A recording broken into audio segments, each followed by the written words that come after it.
Namaskar. Hello friends. Today we are celebrating the 25th anniversary of International Mother Language Day, reaffirming the importance of linguistic diversity and multilingualism in fostering dignity, peace and understanding. First of all, I would like to express my sincere gratitude to the organizers for inviting me in this program in celebrating of International Language Day. Many participants from various countries are present here and each one of them is proud of their own mother language. I am Bharatiya and my mother language is Hindi.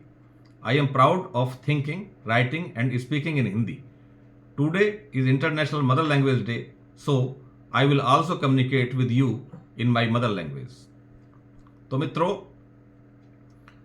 ये जो अंतर्राष्ट्रीय मातृभाषा दिवस है, ये प्रत्येक वर्ष 21 फरवरी को मनाया जाता है।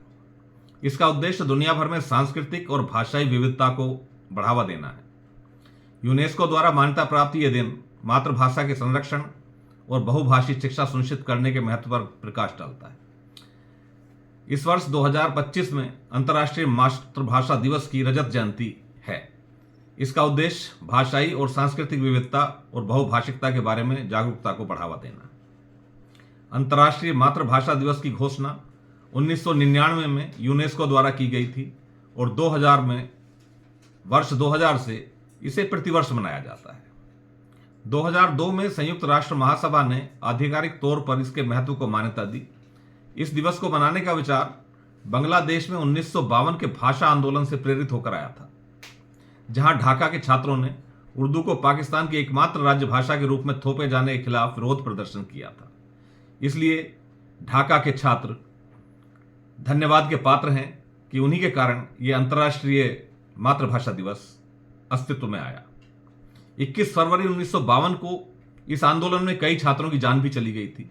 उनके बलिदान का सम्मान करने के लिए ही यूनेस्को ने 21 फरवरी को अंतर्राष्ट्रीय मातृभाषा दिवस के रूप में घोषित किया, जिससे दुनिया भर में भाषाई विविधता और बहुभाषिक शिक्षा को बढ़ावा मिला।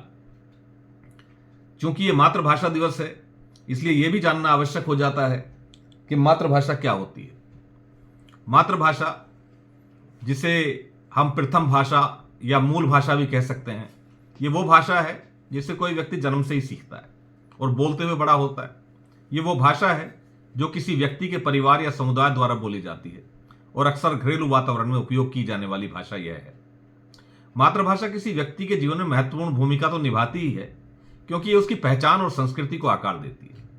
ये वो भाषा है जिसमें लोग अपनी भावनाओं, विचारों को व्यक्त करते हैं। एक बच्चा जो पहली भाषा सीखता है, अपनी मां से सीखता है, वही मातृभाषा है। पहली भाषा सीखने और संज्ञानात्मक विकास की यही नींव है। यह अन्य भाषाओं को सीखने में भी मदद करती है। बहुत सारी शोध हुई हैं इस संदर्भ में। उनसे पता चलता है कि जिन बच्चों को उनकी मातृभाषा में पढ़ाया जाता है, वे उन बच्चों की तुलना में अपने स्कूल में बहुत बेहतर प्रदर्शन करते हैं जिन्हें ऐसी भाषा में पढ़ाया जाता हो जो उनकी मातृभाषा नहीं थी। यही मातृभाषा की खासियत है।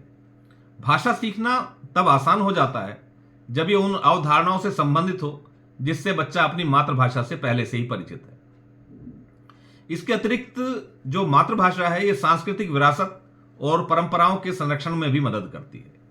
यह लोगों के लिए गर्व और अपनेपन का स्रोत है और उनकी पहचान का अभिन्न अंग है। इसलिए मातृभाषा के महत्व को पहचानना और उसके उपयोग और सीखने को बढ़ावा देना बहुत महत्वपूर्ण है। यह वह भाषा होती है जिसे कोई भी व्यक्ति अपने बचपन से सीखता है। मातृभाषा का अपनी परंपराओं और विरासत के साथ बहुत ही गहरा संबंध होता है। यह उसका संबंध बनाने में मदद करती है। मातृभाषा के बारे में महत्वपूर्ण तथ्य भी शामिल हैं। बहुत सारे अध्ययनों से पता चलता है कि बहुभाषी और द्विभाषी गतिविधियों वाले व्यक्तियों में बेहतर संज्ञानात्मक क्षमताएं और समस्या सुलझाने के कौशल होते हैं। आज दुनिया के लगभग 8,324 भाषाएं हैं पूरी दुनिया में, जिनमें से कई वैश्वीकरण और सामाजिक परिवर्तनों के कारण लुप्त होने के जोखिम में भी हैं।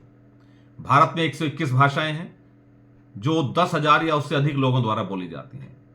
एक विश्लेषण के अनुसार भारत में 19,500 से अधिक भाषाएं या बोलियां मातृभाषा के रूप में बोली जाती हैं। भारत में बोली जाने वाली भाषाओं की विविधता देश की सांस्कृतिक और सामाजिक विविधता को दर्शाती है।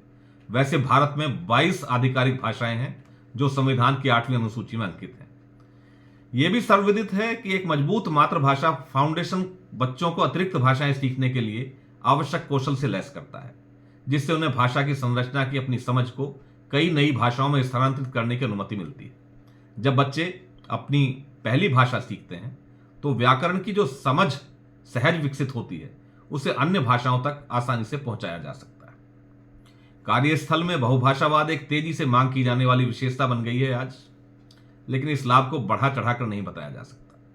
वैश्वीकरण और राष्ट्रों के बीच बढ़ते सहयोग का मतलब यही है कि कई संगठनों में किसी विशेष क्षेत्र में विशेषज्ञ होने के अलावा भाषा कौशल का होना भी एक आवश्यक अंग है, और ये कौशल तभी आता है जब हम अपनी मातृभाषा पर गर्व करते हैं और उसमें प्रवीण होते हैं। भाषा और मातृभाषा भी व्यक्तिगत, सामाजिक और सांस्कृतिक पहचान के विकास में बहुत बड़ी भूमिका निभाती है। जिन बच्चों की पहली भाषा मजबूत होती है वे अक्सर अपने बारे में और समाज में और अपने स्थान के बारे में अपनी गहरी समझ प्रदर्शित करते हैं। साथ ही उनमें खुशहाली और आत्मविश्वास की भावना भी बढ़ती है। स्वाभाविक रूप से यह उनके जीवन के हर पहलू में शामिल होता है, जिसमें उनकी शैक्षणिक उपलब्धि भी शामिल है। व्यक्तिगत, सामाजिक और सांस्कृतिक पहचान के विकास में मातृभाषा बहुत बड़ी भूमिका निभाती है। निसंदेह ये कारण है कि दुनिया भर में द्विभाषी शिक्षा प्रणालियों की लोकप्रियता बढ़ रही है और कई अंतर्राष्ट्रीय स्कूल मजबूत मातृभाषा कार्यक्रम स्थापित करने पर अपने संसाधनों पर ध्यान केंद्रित कर रहे हैं। महात्मा गांधी ने 20 अक्टूबर 1917 को गुजरात के भरूच में एक शिक्षा सम्मेलन में कहा था कि विदेशी भाषा द्वारा शिक्षा पाने में दिमाग पर जो बोझ पड़ता है वो असह्य है। यह बोझ हमारे बच्चे उठा तो सकते हैं, लेकिन उसकी कीमत हमें चुकानी पड़ती है। वे दूसरा बोझ उठाने लायक नहीं रह जाते हैं। इससे हमारे स्नातक अधिकतर निकम्मे, कमजोर, निरुत्साही, रोगी और कोरे नकलची बन जाते हैं। इससे हम नई योजनाएं नहीं बना सकते, और यदि बनाते हैं तो उन्हें पूरा नहीं कर पाते हैं। शिक्षा संस्कृति उत्थान न्यास का एक ध्येय वाक्य है कि माँ, मातृभूमि और मातृभाषा का कोई विकल्प नहीं है। माँ, मातृभूमि और मातृभाषा दोनों के प्रति संस्कार की जननी है। बालपन में बच्चों के कानों में जो पहला शब्द उसे केवल माँ ही देती है, यहीं से शुरू होता है बच्चों में मातृभाषा संस्कार और व्यवहार का पाठ। इसमें ही सुनाई पड़ती है माँ और दादी नानी की लोरियां, प्रार्थनाएं और बाल सुलभ कहानियां। आपने भी बहुत सारी कहानियां और लोरियां सुनी होंगी, जैसे लल्ला लल्ला लोरी, दूध की कटोरी, ये है हो, या मछली जल की रानी है, या चंदा मामा दूर के। इन लोरियों से ही तो बच्चों को सीखने में मदद मिलती है और मातृभाषा से परिचय होता है। इसी भाषा से हम अपनी संस्कृति के साथ जुड़कर उसकी धरोहर को आगे बढ़ाते हैं। मातृभाषा केवल बाल संस्कार का माध्यम नहीं है, बल्कि बाल सुलभ मस्तिष्क में भाषा का पहला बीज है। इसलिए यह कहना गलत नहीं है कि माँ, मातृभूमि और मातृभाषा का कोई विकल्प नहीं है। माँ के अपनेपन वाली भाषा, ममत्व वाली भाषा, प्यार दुलार की भाषा, हम सबों को अपनी जो भाषा लगती है, अपनी लगने वाली भाषा, वही हमारी मातृभाषा है। मातृभाषा को लेकर भले ही हम सब एक ना हों, पर इस बात पर एकमत होंगे कि माँ की जुबान से जो सीखी हुई पहली भाषा है वो हमारी मातृभाषा है, जो हर बाल मन को गुदगुदाती है और सिखाती है। मातृभाषा के साथ हमारा रक्त संबंध है, अपनापन है, सगापन है। भारत देश की जो सांस्कृतिक बहुलता है वो संसार में एक नहीं बल्कि कई मातृभाषाएं भले ही हों, परंतु मातृभाषा के साथ माँ बच्चे की संवेदना एक ही तरह की दिखती है, जिसमें बच्चों के लिए दुलार है, ममत्व के स्नेह स्पर्श का एक अद्भुत संसार है। किसी भी भाषा के लाखों करोड़ों लिखे शब्द, वाक्य, सब कुछ माँ की भावनाओं की अभिव्यक्ति के आगे कम पड़ जाते हैं। ये सच ही है कि मातृभाषा से ही हमारी पहली पहचान जुड़ी होती है, हमारा अस्तित्व जुड़ा होता है। मातृभाषा ही सहज मौलिक भावों की अभिव्यक्ति होती है। हम सभी महसूस करते हैं कि व्यक्ति जितने सहज, तात्कालिक और स्पष्ट ढंग से अपने विचार अपनी मातृभाषा में रख सकता है, उतना अन्य किसी भाषा में नहीं। अन्य भाषाओं में तो एक बनावटीपन से बाधा आ जाती है, क्योंकि वहां भाषा संस्कृति के मौलिक व्यवहार से हम परिचित नहीं होते। अपनी मातृभाषा में कम शब्दों से अधिक कहने की मानव शक्ति आ जाती है। अंतस में एक अनकहे भाव के साथ हमारी मातृभाषा जुड़ी होती है, इसलिए मौलिक भावाभिव्यक्ति मातृभाषा से ज्यादा सहज प्रतीत होती है। बच्चों की प्रारंभिक शिक्षा मातृभाषा में होनी चाहिए, यह सत्य है, सर्वमान्य है, क्योंकि बच्चा सरलता से अपनी मातृभाषा को ही आत्मसात कर लेता है। बाद में दूसरी भाषा का ज्ञान या बोध मातृभाषा के मौलिकता के साथ मिलकर जीवन में नवमंग बन सकती है, लेकिन जो स्थान मातृभाषा का है वो किसी अन्य भाषा का नहीं हो सकता। मातृभाषा में बोलना, पढ़ना, लिखना और सोचना व्यक्ति के लिए शक्ति का स्रोत है और कर्तव्य भी है। हिंदी भाषा के प्रथम पथ प्रदर्शक भारतेंदु हरिश्चंद्र निज भाषा यानी कि जो हमारी मातृभाषा है, जो हमारी अपनी भाषा है, उससे मातृभूमि और उससे जुड़ी हुई राष्ट्रीयता के विकास को मानवीय विकास का मूल आधार मानते थे। वो जानते थे कि मातृभाषा में रचनात्मक विकास मौलिकता के कारण संभव हो पाता है। इस सत्य को वो पहचानते थे, वो पहचान चुके थे इस बात को। इसीलिए उन्होंने कहा कि निज भाषा उन्नति है, सब उन्नति को मूल, बिन निज भाषा ज्ञान के मिटत नहीं एको सूल। भारतेंदु हरिश्चंद्र ने निज के उन्नति में ही ज्ञान विज्ञान के साथ उन्नति की बात कही थी। यूनेस्को द्वारा जारी ग्लोबल रिपोर्ट जो कि 2005 में आई, उसके एक तथ्य के अनुसार एक बार विषय की मूल अवधारणा अपनी भाषा में समझ में आ जाए तो उच्चतर शिक्षा में किसी भी भाषा में अध्ययन सहज हो सकता है। दुनिया भर के भाषाविद और शिक्षाविद इस बात पर निर्विवाद रूप से एकमत हैं कि मातृभाषा के माध्यम से शिक्षा प्रदान करने से बालक की मौलिक रचनात्मक प्रतिभा को विकसित करने में निश्चय ही मदद मिलती है। मातृभाषा में शिक्षा से बच्चों की कल्पनाशीलता और सृजनशीलता को बचाया जा सकता है। भाषा और संस्कृति का आपस में गहरा रिश्ता है। हमारी संस्कृति हमारी भाषाओं में निहित है। मातृभाषाओं से ही भाषाओं और संबंधित संस्कृति को बचाया जा सकता है। भाषाविद ये मानते हैं कि जो बच्चे अपनी मातृभाषा में जितनी ज्यादा पकड़ रखते हैं वे उतने ही रचनात्मक और तार्किक होते हैं। इससे मस्तिष्क पर अनावश्यक बोझ नहीं पड़ता। हमारे देश में शिक्षा पर समय समय पर गठित जितनी भी समिति हुई हैं, सभी शैक्षिक आयोग, सभी राष्ट्रीय शिक्षा नीति आदि में शिक्षा का माध्यम मातृभाषा को ही बनाए रखने की बात कही गई है। हमारी जो भारतीय शिक्षा प्रणाली है उसमें हमेशा ही मातृभाषा के महत्व पर जोर दिया गया है। अब तक विकसित राष्ट्रीय शिक्षा नीतियों में मातृभाषा में शिक्षा प्रदान करने पर लगातार ध्यान दिया जाता रहा है। भारत में जो अभी तक 3 शिक्षा नीतियां बनी हैं, जैसे शिक्षा पर पहली राष्ट्रीय नीति 1968 में इंदिरा गांधी की सरकार में बनी थी और दूसरी राष्ट्रीय शिक्षा नीति 1986 में राजीव गांधी जी की सरकार द्वारा घोषित की गई थी। तीसरी शिक्षा नीति 2020 में नरेंद्र मोदी सरकार द्वारा बनाई गई है। सभी नीतियों में मातृभाषा में शिक्षा प्रदान करने की बातें कही गई। प्रथम शिक्षा नीति 1968 में डीएस कोठारी की अध्यक्षता में, दूसरी शिक्षा नीति 86 में बनी और 92 में उसमें आवश्यकतानुसार संशोधन भी किए गए। तीसरी शिक्षा नीति के कस्तूरी रंगन की अध्यक्षता में बनी है, जो कि मोदी सरकार के कार्यकाल में बनी है। प्रथम 2 शिक्षा नीतियों में मातृभाषा का महत्व तो रेखांकित किया गया है, लेकिन इसे अध्ययन के सभी स्तरों पर लागू करने की सुस्पष्ट नीति का अभाव रहा है। अब भारत के यशस्वी प्रधानमंत्री श्री नरेंद्र मोदी जी की सरकार में के कस्तूरी रंगन की अध्यक्षता में तीसरी राष्ट्रीय शिक्षा नीति 2020 बनी है। आजादी के बाद तैयार की गई तीनों शिक्षा नीतियों में मातृभाषा के महत्व को ध्यान में रखते हुए मातृभाषा में शिक्षा प्रदान करने की नीतियां बनाई गई थी, जिनमें महत्व तो रेखांकित किया गया, लेकिन इसे अध्ययन के सभी स्तरों पर लागू नहीं किया जा सका। ये जो कमी रही, इसी कमी को राष्ट्रीय शिक्षा नीति 2020 में दूर किया गया है। 27 अध्यायों में विभाजित जो हमारी राष्ट्रीय शिक्षा नीति 2020 है, इस नीति में 2 अध्याय मातृभाषा और शिक्षण माध्यम की भाषा व अनुवाद को समर्पित है। इसके साथ ही लुप्त भाषाओं को बचाने की चिंता भी इस राष्ट्रीय नीति में देखने को मिलती है। इसके अध्याय 4 और अध्याय 22 दोनों में ही शिक्षा के माध्यम के रूप में भाषा, भाषा का संवर्धन, संरक्षण और अनुवाद के लिए नीति निर्धारित की गई है। राष्ट्रीय शिक्षा नीति के अध्याय 4 में मातृभाषा और स्थानीय भाषा को प्राथमिक शिक्षा का माध्यम और आगे के लिए यथासंभव भारतीय भाषाओं को शिक्षा का माध्यम बनाया जाना निर्धारित किया गया है। इस अध्याय में मातृभाषा या स्थानीय भाषाओं में शिक्षण के महत्व को रेखांकित करते हुए कहा गया है कि छोटे बच्चे अपने घर की भाषा मातृभाषा में सार्थक अवधारणाओं को अधिक तेजी से सीखते हैं। ग्रेड 5 तक अनिवार्य रूप से शिक्षा का माध्यम घर की भाषा, स्थानीय भाषा, मातृभाषा या क्षेत्रीय भाषा होनी चाहिए। इस अध्याय में यह भी कहा गया है कि यह बेहतर होगा कि ग्रेड 8 और उससे आगे तक की शिक्षा का माध्यम भी घर की भाषा या मातृभाषा या स्थानीय भाषा या क्षेत्रीय भाषा होनी चाहिए। सार्वजनिक और निजी दोनों तरह के स्कूल इसकी अनुपालना करेंगे। यदि निजी स्कूल इस नीति को मानेंगे तभी इसके अपेक्षित परिणाम भी सामने आएंगे।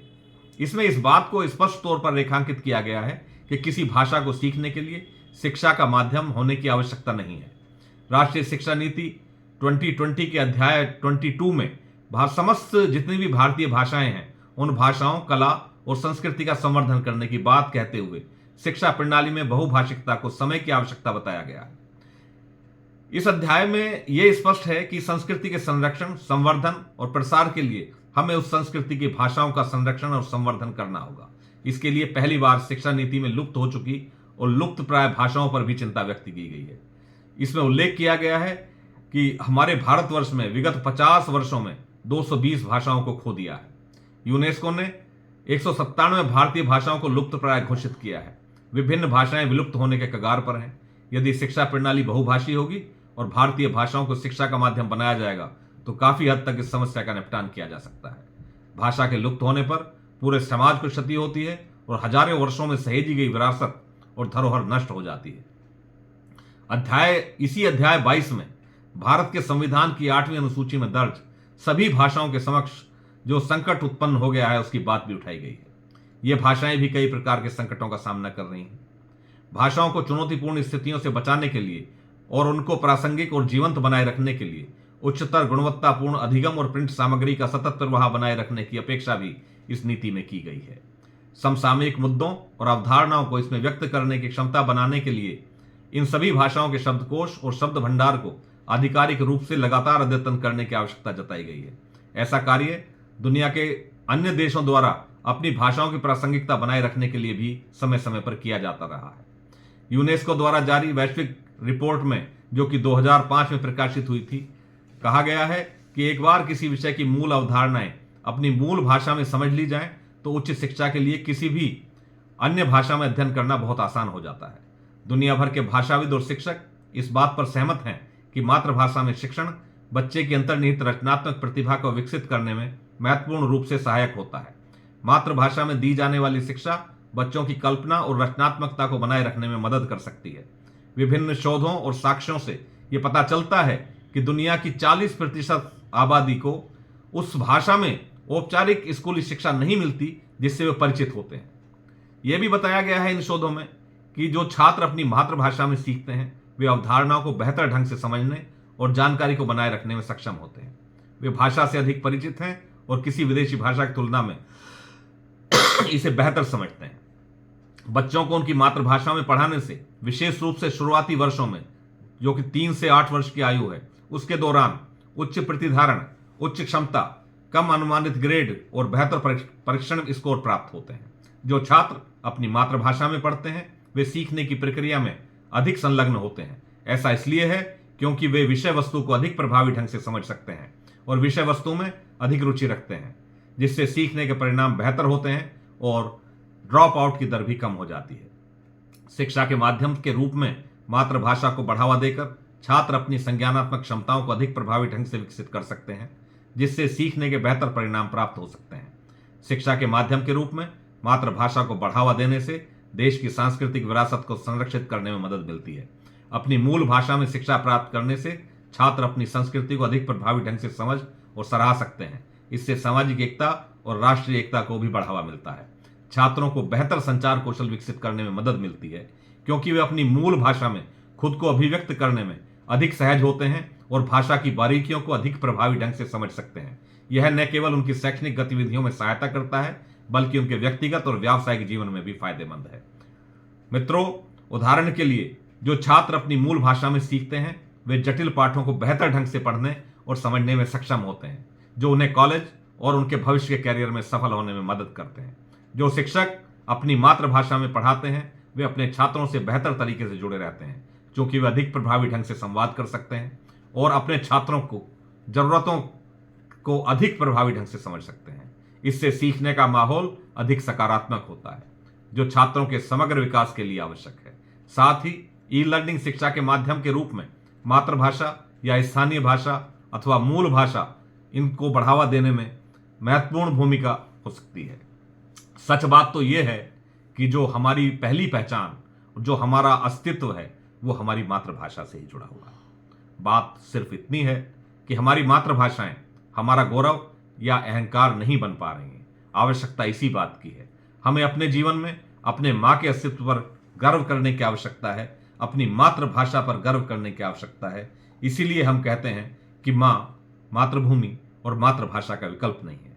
अंतर्राष्ट्रीय मातृभाषा दिवस के अवसर पर मैं आप सबको हार्दिक शुभकामनाएं देता हूं और आप सभी लोगों से अपेक्षाएं भी करता हूं कि हम सब, आप सब मिलकर अपनी मातृभाषा पर गर्व करेंगे, हीन भावना मातृभाषा के प्रति नहीं लाएंगे और जितना संभव होगा उतना अधिक से अधिक कार्य हम अपनी मातृभाषा में करेंगे।